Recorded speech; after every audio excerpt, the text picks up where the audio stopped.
Now let's start with our exercise that is 4.4.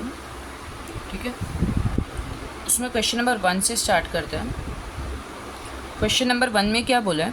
The demand function of a commodity at price is given as D is equals to 40 minus 5p upon 8.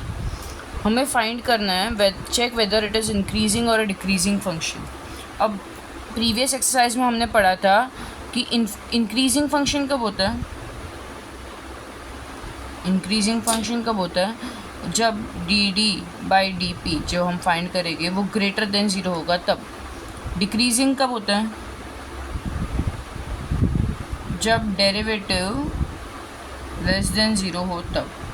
ठीक है, तो हम check करते हैं कि ये greater than zero है या लेस देन ज़ीरो. वो फाइंड करने के लिए पहले हमें इसका डेरिवेटिव लेना पड़ेगा. तो differentiating D with respect to what P.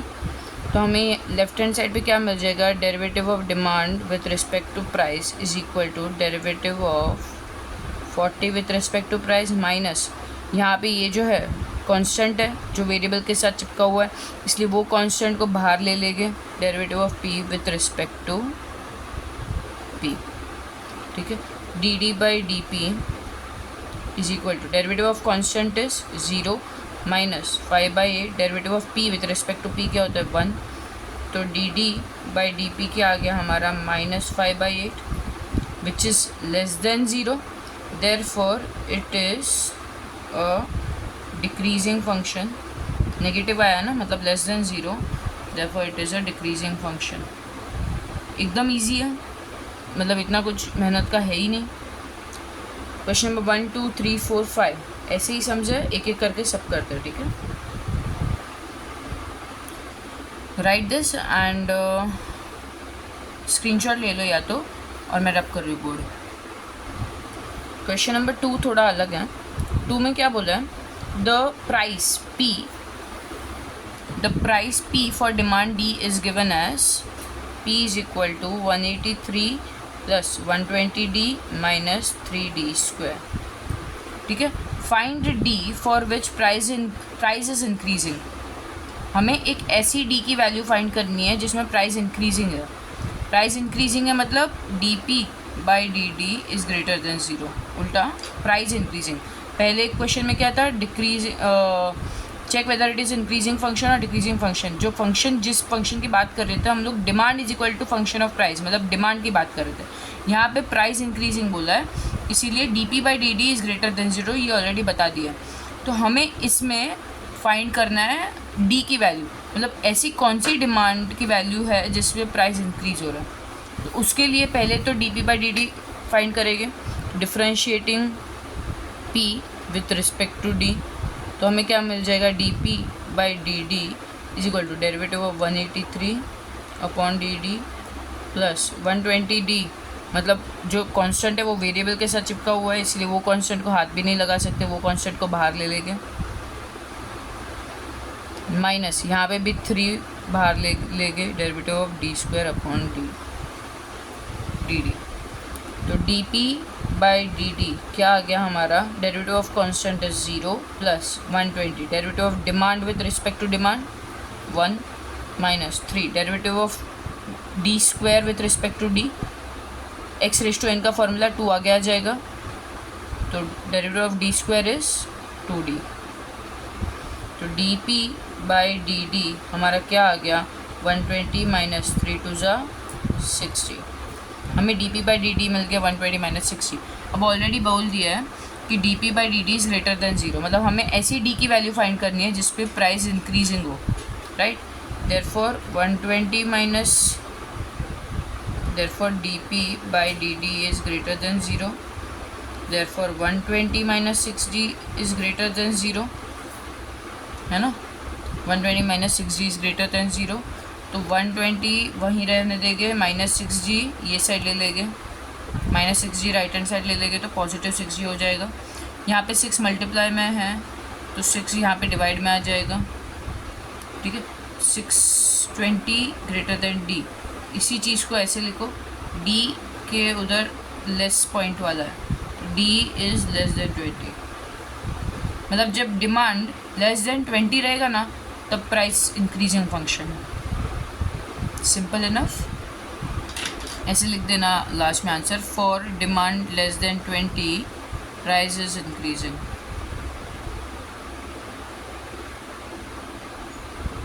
ठीक है, कॉपी कर लो या स्क्रीनशॉट ले लो because I want to rub the board for next sum. अब क्वेश्चन नंबर 3 में क्या बोला है?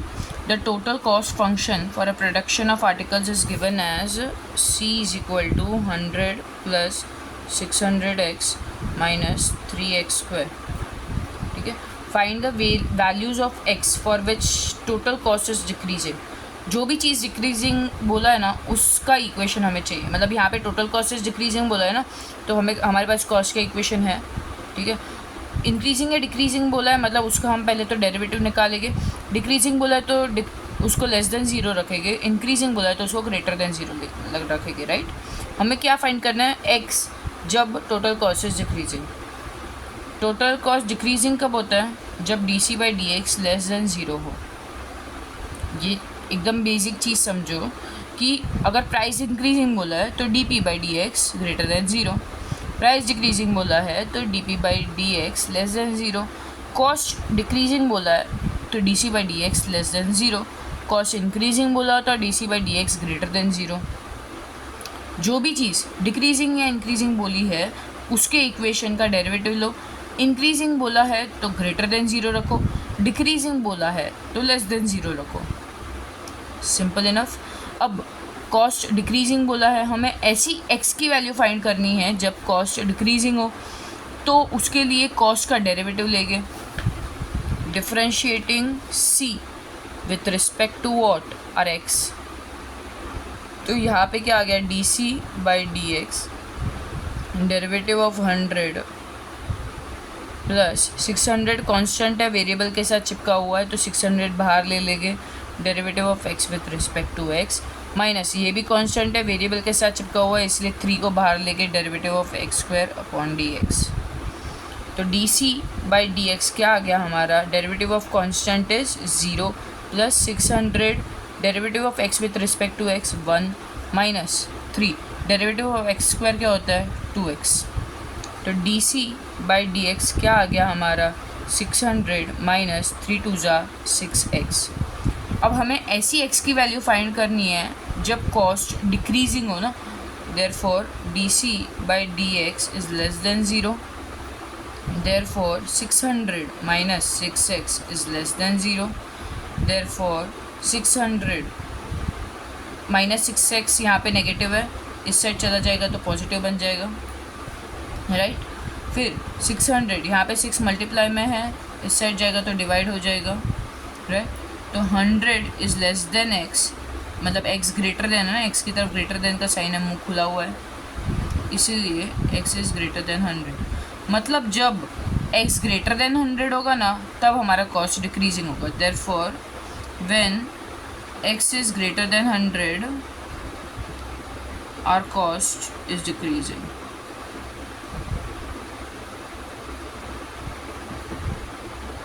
समझा? Simple enough.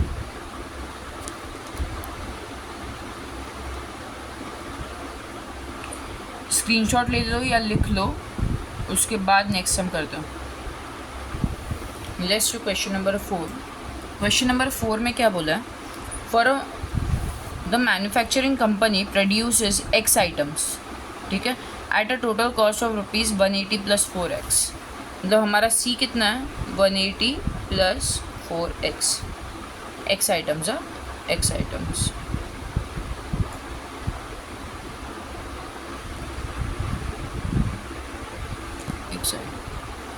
उसके बाद क्या बोला है? The demand function for this product is P is equal to 240 minus x. यहाँ पे P क्या होगा? डिमांड फंक्शन है ना ये पूरा, तो P क्या है? हमारा प्राइस, और ये x क्या है? Quantity demanded. Right, find x for which revenue is increasing and profit is increasing. हमें एक ऐसे x फाइंड करना है जिसमें रेवेन्यू इंक्रीजिंग हो, मतलब dr by d x is greater than zero. और एक ऐसी एक्स फाइंड करनी है जिसमें प्रॉफिट इंक्रीजिंग हो, मतलब d pi by d x greater than 0। ये दो एक्स की वैल्यू फाइंड करनी है जिसमें रेवेन्यू भी इंक्रीजिंग हो और दूसरी एक्स की वैल्यू जिसमें प्रॉफिट इंक्रीजिंग हो। ठीक है, रेवेन्यू इंक्रीजिंग हो मतलब हमें रेवेन्यू की इक्वेशन फाइंड करनी पड़ेगी पहले तो, फिर रेवेन्यू का डेरिवेटिव निकालेंगे। और प्रॉफिट इंक्रीजिंग हो मतलब प्रॉफिट की इक्वेशन फाइंड करनी पड़ेगी, फिर प्रॉफिट का डेरिवेटिव निकालेंगे। रेवेन्यू की इक्वेशन कैसे मिलती है, पहले तो रेवेन्यू भी फाइंड करना पड़ेगा। रेवेन्यू कैसे मिलता है, रेवेन्यू क्या होता है, याद करो मैंने ऑलरेडी ये समझा दिया है। जब कॉन्सेप्ट बेसिक्स वाला वीडियो कर रहे थे तब रेवेन्यू समझाया था। रेवेन्यू मतलब जो एग्जांपल दिया था कि एक प्राइस जो है 10 रुपये की एक पेन है, हम लोग अगर 20 पेन बेच रहे हैं 10 रुपीज़ पर पेन। ठीक है, तो हम कितना कमा रहे हैं, 200 रुपया। तो ये जो 200 है वो क्या बन जाएगा, हमारा रेवेन्यू। तो रेवेन्यू क्या हो गया हमारा, price per unit into quantity demanded, therefore P into D, है ना। अब इस क्वेश्चन में हमारा D क्या है, X आइटम्स, और P कितना है 240 माइनस एक्स, ये ऑलरेडी दिया हुआ है। देयरफॉर रेवेन्यू कितना हो गया, P into D that is 240 minus x into derivative D कितना है X, तो R कितना हो जाएगा 240, X दोनों के साथ जाएगा, X पहले 240 के साथ 240x minus x into x square. हमारे पास रेवेन्यू की इक्वेशन आ गई, है ना। अब क्या करना है, ऐसा x की वैल्यू फाइंड करनी है जिसमें रेवेन्यू इंक्रीजिंग हो, मतलब इंक्रीजिंग पूछा इसलिए पहले तो dr by d x find करना पड़ेगा। तो differentiating r with respect to x, तो dr by d x is equal to 240 constant है, वेरिएबल के साथ चिपका हुआ है, तो 240 बाहर आ जाएगा, derivative of x with respect to x minus derivative of x square. ठीक है, dr by d x is equal to 240, derivative of x with respect to x क्या होता है 1 minus derivative of x square कितना 2x, dr by d x कितना मिल गया हमें 240 minus 2x, right.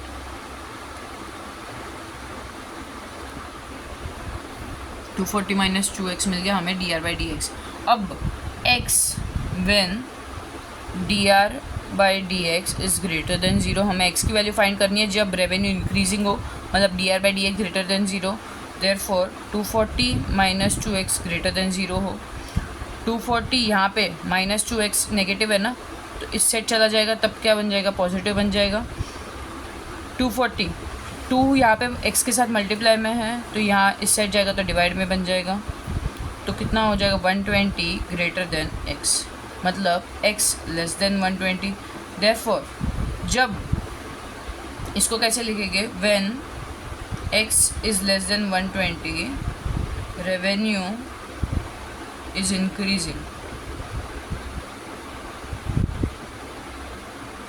समझा, पहले इतना लिख लो फिर प्रॉफिट वाला करते हैं, प्रॉफिट वाला।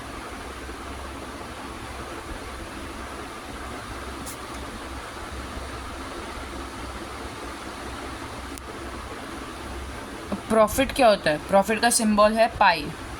ठीक है, पी ऑलरेडी प्राइस के लिए ना, इसलिए प्रॉफिट के लिए पाई रखा है। प्रॉफिट क्या होता है,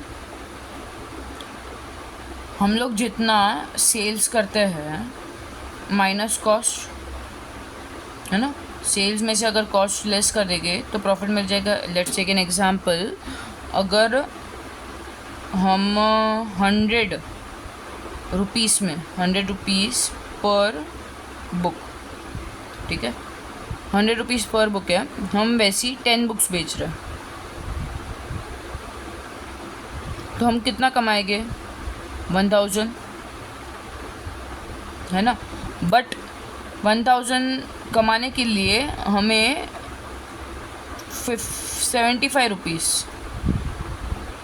पर बुक कॉस्ट पड़ा था, मतलब बुक को बनाने के लिए कॉस्ट इतना पड़ा था, मतलब टोटल कॉस्ट कितना पड़ा हमें 750। 10 बुक्स है ना, तो 75 इंटू 10, एक बुक बनाने के लिए हमारा 75 रुपीज़ का खर्चा हो रहा है। तो 10 बुक बनाने के लिए कितना खर्चा होगा 750। तो अब एक्चुअल में हमने कमाया है 1000, बट उसमें से 750 तो कॉस्ट है ना हमारा, तो हमारा प्रॉफिट कितना होगा 1000 माइनस 750, मतलब हम लोग 250 रुपीज़ का ही प्रॉफिट कमा रहे हैं। ठीक है, इतना समझ गया। तो अब प्रॉफिट की इक्वेशन कैसे मिलेगी, पाई की इक्वेशन, सेल्स मतलब हमारा रेवेन्यू कितना था ऑलरेडी फाइंड किया था, एक बार पीछे देखो, 240x माइनस एक्स स्क्वायर हमारा रेवेन्यू था। यहाँ पे मैं रेवेन्यू लिख देती हूँ ताकि तुम लोग कंफ्यूज ना हो। रेवेन्यू माइनस हमारा कॉस्ट कितना है 180 प्लस 4x। ठीक है, तो प्रॉफिट कैसे मिलेगा 240x minus x square, minus अंदर मल्टीप्लाई हो जाएगा तो माइनस 180 माइनस 4x। ठीक है, तो प्रॉफिट कितना आ गया 240x और 4x सॉल्व कर सकते हैं ना, क्योंकि सेम वेरिएबल है। 240x minus 4x 236x minus x square minus 180। हमारे पास प्रॉफिट की इक्वेशन मिल गई। प्रॉफिट इंक्रीजिंग बोला, मतलब पहले तो इसका डेरिवेटिव फाइंड करना पड़ेगा। Therefore differentiating pi with respect to x, तो d pi by d x कितना आ गया 236, कॉन्स्टेंट है वेरिएबल के साथ चिपका हुआ, इसलिए 236 बाहर ले लेंगे। 236 derivative of x minus derivative of x square minus derivative of 180, right. तो d pi by d x कितना आ गया 236, derivative of x with respect to x 1 minus derivative of x square कितना होता है 2x माइनस डेरिवेटिव ऑफ 180 कितना होता है 0। तो d pi by d x कितना आ गया 236 minus 2x।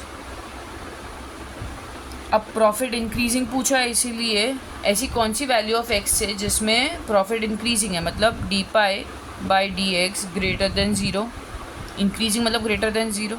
Therefore d pi by d x क्या है हमारा 236 minus 2x greater than 0। Therefore 236, यहाँ पे नेगेटिव है माइनस 2x, तो ये साइड चला जाएगा तो पॉजिटिव बन जाएगा। यहाँ पे 2 मल्टीप्लाई में है x के साथ, तो इस साइड आएगा तो डिवाइड में आ जाएगा। देयरफॉर 2 1 2, 2 1 2, 2 8 16, 118 ग्रेटर देन x, मतलब x लेस देन 118, उल्टा लिखना है। इसका मतलब क्या है, when x is less then 118 कैसे लिखेंगे, when x is less then 118 profit is increasing. ठीक है, हो गया। ये कॉपी कर लो और स्क्रीनशॉट ले लो, आगे के सम पे जाते हैं।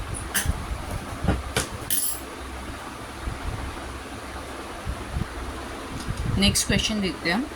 क्वेश्चन 5 में क्या बोला है, for manufacturing x units labour cost is 150 minus 54x and processing cost is x square.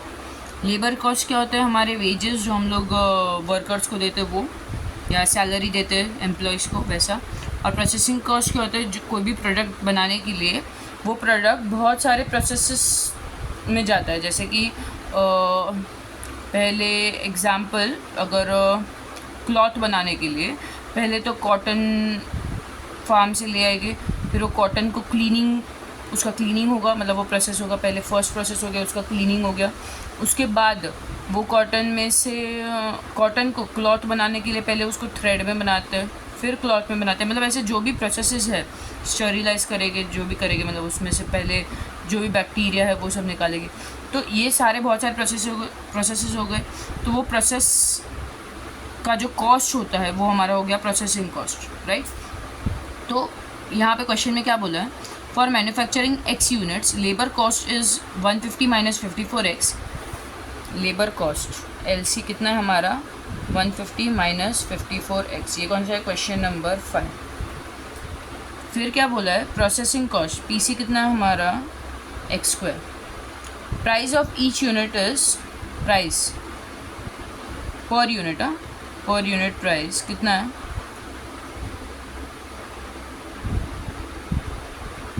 10,800 minus 4x square. Find the values of x for which, हमें ऐसी x की वैल्यू फाइंड करनी है जिसमें टोटल कॉस्ट इज डिक्रीजिंग हो, मतलब dc/dx is less than 0, और दूसरी एक ऐसी x की वैल्यू फाइंड करनी है जिसमें रेवेन्यू इंक्रीजिंग हो, मतलब dr/dx greater than 0। Cost decreasing हो मतलब कॉस्ट का derivative less than 0, revenue increasing हो मतलब रेवेन्यू का डेरिवेटिव ग्रेटर देन 0। ऐसी x की वैल्यूज फाइंड करनी है। बट पहले कॉस्ट लेस देन 0 हो तो हमें कॉस्ट मालूम होना चाहिए। कॉस्ट मतलब टोटल कॉस्ट, हमारे पास LC है, लेबर कॉस्ट है, प्रोसेसिंग कॉस्ट है, तो टोटल कॉस्ट क्या हो जाएगा, labour cost plus processing cost. तो टोटल कॉस्ट क्या हो जाएगा हमारा C डिनोट करते हैं उसे, LC मतलब 150 minus 54x plus processing cost हमारा कितना है x स्क्वायर। हमें कॉस्ट की इक्वेशन मिल गई। dc/dx लेस देन 0 फाइंड करना है, मतलब कॉस्ट का डेरिवेटिव लेना है। Therefore differentiating c with respect to x, therefore dc/dx is equal to derivative of 150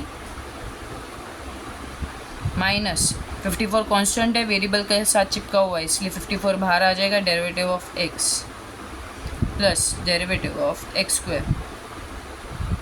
ठीक है, तो dc/dx कितना आ गया हमारा, derivative of constant is 0 minus 54 derivative of x with respect to x 1 plus derivative of x square कितना है 2x। तो dc/dx कितना आ गया हमारा -54 प्लस 2x। ठीक है, इसे ऐसे भी लिख सकते हैं dc/dx is equal to 2x minus 54, उल्टा खाली। करेक्ट। अब हमें कॉस्ट डिक्रीजिंग हो तब x की वैल्यू फाइंड करनी है। Therefore dc/dx less than 0, therefore 2x minus 54, dc/dx की वैल्यू क्या है 2x minus 54 less than 0, therefore 2x minus 54 negative है, इस साइड चला जाएगा तो पॉजिटिव बन जाएगा। देयरफॉर x के साथ 2 मल्टीप्लाई में है, इस साइड चला जाएगा तो डिवाइड हो जाएगा। Therefore x is less then 2 2 4 2 7 14। जब when x is less then 24, जब x 24 से कम होगा ना, देन कॉस्ट इज डिक्रीजिंग। मतलब अगर 24 यूनिट से कम प्रोड्यूस करेंगे ना तो कॉस्ट डिक्रीजिंग होगा। ठीक है, इतना लिख लो। फिर dr/dx ग्रेटर देन 0 का x फाइंड करते हैं। अब तक हमने क्या देखा, when x less then 27 unit से कम प्रोड्यूस करेंगे तब कॉस्ट डिक्रीजिंग होगा, राइट। अब क्या फाइंड करना है, dr/dx ग्रेटर देन 0। ऐसा कौन सा x का वैल्यू है जिस पे रेवेन्यू इंक्रीज हो। तो रेवेन्यू कैसे मिलता है, रेवेन्यू को इक्वेशन फाइंड करना पड़ेगा पहले। रेवेन्यू क्या होता है, price into demand, price per unit into quantity demanded. तो revenue is equal to p into d. Revenue is equal to p कितना है हमारा 10,800 माइनस 4x स्क्वायर। डी कितना है, क्वांटिटी डिमांडेड है हमारा x, कुछ नहीं बोला ना, मतलब x क्वांटिटी डिमांडेड है। r is equal to x दोनों के साथ जाएगा तो 10,800 minus 10,800x minus 4x cube, right. मतलब हमारे पास रेवेन्यू की इक्वेशन आ गई। अब ऐसा कौन सा x का वैल्यू है जिस पे रेवेन्यू इंक्रीज हो, इसके लिए हमें रेवेन्यू का डेरिवेटिव फाइंड करना पड़ेगा। तो differentiating r with respect to x, therefore dr/dx is equal to 10,800 constant variable के साथ चिपका हुआ है इसीलिए वो बाहर ले लेंगे, माइनस 4 बाहर ले लेंगे, derivative of x cube, right. dr/dx कितना आ गया हमारा 10,800, derivative of x with respect to x 1 minus 4, derivative of x cube क्या होता है, x रेज टू n का formula, x raise to n का डेरिवेटिव क्या होता है n into x raise to n minus 1, तो 3x स्क्वायर बन जाएगा, राइट।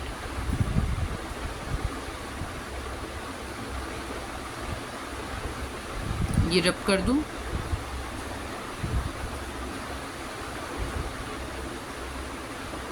ठीक है, तो dr/dx कितना आ गया हमारा 10,800 माइनस 4 3 12x² बराबर। अब ऐसी x की वैल्यू जिसमें रेवेन्यू इंक्रीजिंग हो, देयरफॉर dr/dx ग्रेटर देन 0 हो। इंक्रीजिंग पूछा है ना, इसलिए greater than 0, therefore 10,800 minus 12x² greater than 0, therefore 10,800 यहाँ पे माइनस 12x² नेगेटिव है तो इस साइड चला जाएगा तो पॉजिटिव बन जाएगा, देयरफॉर 10,800 यहाँ पे 12 मल्टीप्लाई में है, इस साइड जाएगा तो डिवाइड बन जाएगा, देयरफॉर 12 9 108 100, तो 900 इज ग्रेटर देन x²। हमें x फाइंड करना है ना, यहाँ पे x² है तो क्या करेंगे, taking square root on both sides, तो क्या हो जाएगा root 900 greater than root x²। यहाँ पे स्क्वायर और रूट कैंसिल हो जाएगा, रूट 900 कितना होता है 30 greater than x, therefore x less then 30। मतलब when x is less then 30 हमारा क्या हो रहा है, रेवेन्यू इज इंक्रीजिंग। ठीक है, अगर यूनिट्स लेस देन 30 है ना तो रेवेन्यू इज इंक्रीजिंग, समझा।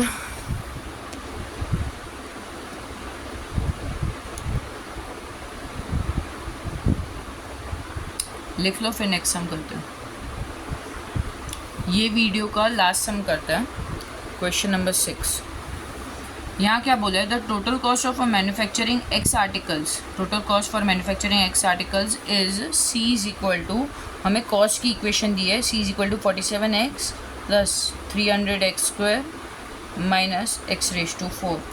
ठीक है, हमें फाइंड करना है x when average cost for which average cost is increasing और decreasing. AC average cost is increasing और डिक्रीजिंग, मतलब एवरेज कॉस्ट का डेरिवेटिव लेंगे ना, इज ग्रेटर देन 0 और DAC/dx लेस देन 0। ऐसी x की वैल्यू जिसमें एवरेज कॉस्ट इंक्रीजिंग हो और ऐसी x की वैल्यू जिसमें एवरेज कॉस्ट डिक्रीजिंग हो। ठीक है, इंक्रीजिंग या डिक्रीजिंग कुछ है इसलिए उसका डेरिवेटिव ग्रेटर देन 0 और डेरिवेटिव लेस देन 0 करेंगे, राइट। तो पहले तो एवरेज कॉस्ट फाइंड करना पड़ेगा। एवरेज कॉस्ट क्या होता है, कॉस्ट अपॉन x, मतलब पूरे कॉस्ट को डिवाइड बाय x कर दो तो हमें एवरेज कॉस्ट क्या मिल जाएगा, C कितना है हमारा 47x plus 300x² minus x⁴ upon x।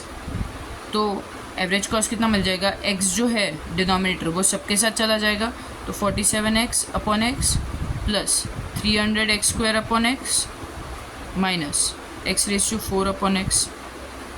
यहाँ पे x कैंसिल हो गया, यहाँ पे 2x है, ऊपर नीचे एक ही x है, एक कैंसिल करेंगे और एक कैंसिल करेंगे तो ऊपर एक ही बचेगा।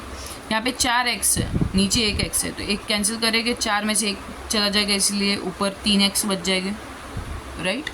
तो एवरेज कॉस्ट कितना आ गया हमारा 47 प्लस 300x माइनस x³। हमें एवरेज कॉस्ट की इक्वेशन मिल गई। अब ऐसी x की वैल्यू फाइंड करनी है जिसमें एवरेज कॉस्ट इंक्रीजिंग हो और दूसरी एक x की वैल्यू फाइंड करनी है जिसमें एवरेज कॉस्ट डिक्रीजिंग हो, मतलब एवरेज कॉस्ट का डेरिवेटिव लेना पड़ेगा। Therefore differentiating AC with respect to x, therefore derivative of average cost is equal to derivative of 47 plus 300 constant है, वेरिएबल के साथ चिपका हुआ इसलिए 300 बाहर ले लेंगे, derivative of x minus derivative of x³। तो डेरिवेटिव ऑफ एवरेज कॉस्ट कितना आया हमारा, derivative of constant is 0 plus 300 derivative of x with respect to x 1 minus derivative of x³ is 2x 3x², right. तो derivative of average cost कितना आया हमारा 300 minus 3x², correct. अब ऐसी average cost find करनी है, ऐसी x की वैल्यू फाइंड करनी है जिसमें एवरेज कॉस्ट इंक्रीजिंग हो, ऐसी x की वैल्यू फाइंड करनी है जिसमें एवरेज कॉस्ट डिक्रीजिंग हो। इसीलिए पहले तो derivative of x when average cost is increasing, ये फाइंड करते हैं, फिर डिक्रीजिंग वाला फाइंड करेंगे. Therefore DAC upon DX is increasing बोला मतलब greater than 0. Therefore 300 minus 3x square greater than 0. Therefore 300 यहाँ पे नेगेटिव 3x स्क्वायर है, इस साइड चला जाएगा तो पॉजिटिव बन जाएगा, पॉजिटिव 3x स्क्वायर. देयरफॉर यहाँ पे 300 3 मल्टीप्लाई में x स्क्वायर के साथ, इसलिए 3 इस साइड चला जाएगा तो डिवाइड में चला जाएगा, greater than x square. Therefore 300 divide by 300 greater than x square. हमें सिर्फ x चाहिए तो taking square root on both the side.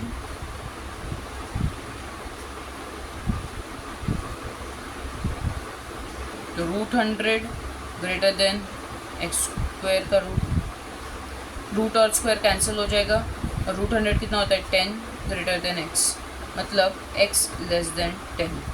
Right, जब x लेस देन 10 होगा ना तब एवरेज कॉस्ट इंक्रीजिंग होगा. करेक्ट. अब x when average cost is decreasing, मतलब DAC by DX average cost का derivative is less than 0. Decreasing बोला मतलब लेस देन 0 ना. Therefore 300 minus 3x square less than 0. Same to same यही process आएगा इधर, बस खाली लास्ट में x लेस देन 10 है ना, वहाँ पे x ग्रेटर देन 10 हो जाएगा. समझो, यही स्टेप सेम इधर लिखना है, खाली साइन अलग है. ठीक है, मतलब हमें क्या अब तक मालूम पड़ा, when x is greater than 10 then average cost is decreasing. x is greater than 10 तब AC is decreasing, and when average cost when x is less than 10, यहाँ देखो less than 10 then AC is increasing. समझा. अगर units greater than 10 है तो average cost decreasing है, units less than 10 है तब एवरेज कॉस्ट इंक्रीजिंग है. इसे क्या कहते हैं इकोनॉमिक्स की लैंग्वेज में, economies of scale. Economies of scale मतलब क्या, जब बहुत ज़्यादा यूनिट्स प्रोड्यूस करोगे ना तो एक पॉइंट ऑफ टाइम के बाद कॉस्ट डिक्रीज़ होने लगेगा, और कम यूनिट्स प्रोड्यूस करोगे ना तो कॉस्ट इंक्रीज हो जाएगा. ऐसा क्यों होता है, क्योंकि फिक्स ऐसा एक कॉस्ट होता है जो फिक्स कॉस्ट कहते हैं जिसे. तो fix cost total number of units जो प्रोड्यूस किए ना उसमें डिवाइड होता है. राइट, उनमें डिवाइड हो जाएगा. अगर 10,000 यूनिट प्रोड्यूस करोगे ना तो फिक्स कॉस्ट 1 लाख लगेगा. 5,000 यूनिट्स भी प्रोड्यूस करोगे ना तो भी फिक्स कॉस्ट तो 1 लाख ही लगने वाला है. तो ज़्यादा यूनिट्स प्रोड्यूस करोगे तो 1 लाख डिवाइड बाई 10,000 हो जाएगा, मतलब कॉस्ट पर यूनिट कम हो गया. अगर कम यूनिट्स प्रोड्यूस करोगे तो वो 1 लाख का कॉस्ट 5,000 में डिवाइड होगा, इसीलिए कॉस्ट पर यूनिट बढ़ जाएगा. इसलिए इसका मतलब कब इसको क्या बोलते हैं कि जब ह्यूज कंपनी होती है ना, मतलब स्टार्टअप में एकदम बड़ी कंपनी होती है जो एकदम ज़्यादा स्केल पे प्रोडक्शन करती है, तब हमारा कॉस्ट पर यूनिट डिक्रीज़ हो जाता है क्योंकि वो एकदम लार्ज स्केल प्रोड्यूस कर रही है ना. और जो कंपनी स्मॉल स्केल प्रोड्यूस करती है ना उनका कॉस्ट पर यूनिट बढ़ जाता है क्योंकि उनका फिक्स कॉस्ट जो होता है वो कम यूनिट्स में डिवाइड हो रहा है. राइट, कम प्रोडक्शन में डिवाइड हो रहा है. समझे. तो question number 1 to 6 is done for exercise 4.4.